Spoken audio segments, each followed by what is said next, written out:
21세기 민족일보 TV 뉴스 브리핑입니다. 총 5편의 뉴스를 준비했습니다. 4월 21일 첫 번째 소식입니다. 메드베데프, 러티폴트는 전쟁과 무관, 유럽이 원하는 것. 17일 드미트리 메드베데프 러시아 국가안보회의 부의장은 러시아의 디폴트는 유럽의 초인플레이션과 디폴트를 수반할 수 있다고 경고했다. 메드베데프 부의장은 러시아의 디폴트는 시간 문제라는 우르줄라 폰 데어 라이엔 유럽연합 집행위원장의 발언에 대해 할 수 있으면 해보라며 유럽의 금융 시스템은 매우 불안정하고 신뢰를 잃었다. 러시아의 디폴트는 도덕적으로 그리고 실질적으로 유럽의 디폴트를 초래할 수 있다고 목소리를 높였다. 이어 EU는 초인플레이션을 겪을 것이라며 상점엔 기본 식량이 부족해질 것이고 난민 유입으로 강력범죄의 물결이 일게 될 것이라고 일침했다. 한편 폰데어 라이엔 위원장의 발언은 우크라이나 전과 무관하게 유럽이 원했던 것이라고 지적했다.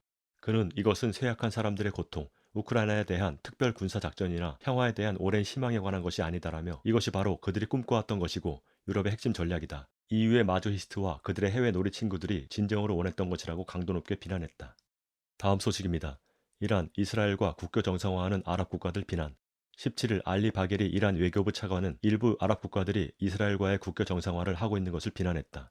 그는 이스라엘과의 국교는 그 나라들의 안보를 절대 보장할 수 없다며 이스라엘의 침략적 본성으로 인해 절대로 정상적인 질서와 안정, 평화에 도달할 수 없다고 일갈했다. 그러면서 이스라엘과의 외교 정상화를 마치 정다운 봄비를 피하려고 늑대의 우리 속에 피난처를 구하는 것과 비슷한 행동이라고 비유했다. 다음 소식입니다. 라이시 대통령, 이스라엘의 작은 도발에도 강력 대응.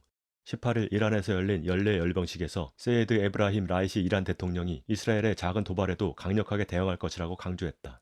라이시 대통령은 연설에서 만약 시온주의 정권이 이란에 대해 작은 움직임이라도 보이면 이란군은 그들의 중심부를 목표로 삼을 것이라고 말했다. 그러면서 우리는 많은 능력을 갖추고 있는데 그중 가장 중요한 것은 정신력이 강하고 위험을 감수하는 인적 자원이라며 이란군은 이스라엘의 작은 움직임도 예의주시하고 있다고 밝혔다. 열병식에서 이란군은 신형 무인기, 미사일, 방공체계를 선보였다. 라이시 대통령은 현재 이란군이 최상의 전력을 유지하고 있다고 치켜세웠다. 다음 소식입니다. 중매체, 미국은 항상 지역 분쟁을 일으킨다.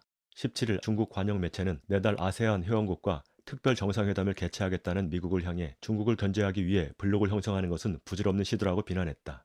매체는 류시앙 중국 사회과학원 연구원의 발언을 인용해 아세안 회원국 가운데 중국의 부정적 견해를 가진 국가는 거의 없다며 미국이 아세안 회원국들을 중국과 갈등하도록 선동하는 것은 사실상 어려울 것이라고 단언했다.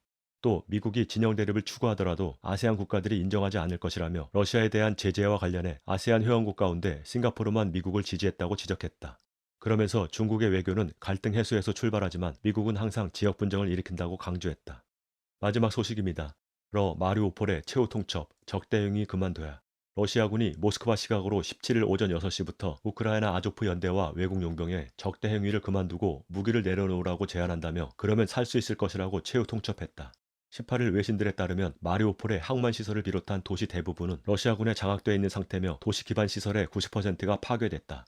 러시아 관영 매체 리아 노보스티 통치는 러시아군과 도네츠크 인민공화국 군대가 아조프스탈, 릴리치 등 제철소 두 곳에서 전투를 벌이고 있다며 우크라이나 측 무장 조직이 계속 저항하고 있다고 전했다. 또 아조프스탈에서 버티는 우크라이나군이 외부로 보낸 무전을 감청한 결과 이들이 물이나 식량 없이 절망적 상황에 놓여 있다며 저항을 계속하면 죽임을 당할 것이라고 경고했다. 한편 러시아는 마리우폴에 남아있는 10만여 명의 주민들에게 이동 허가증을 발급하며 이동을 통제하기 시작했다. 4월 21일 뉴스브리핑 마칩니다.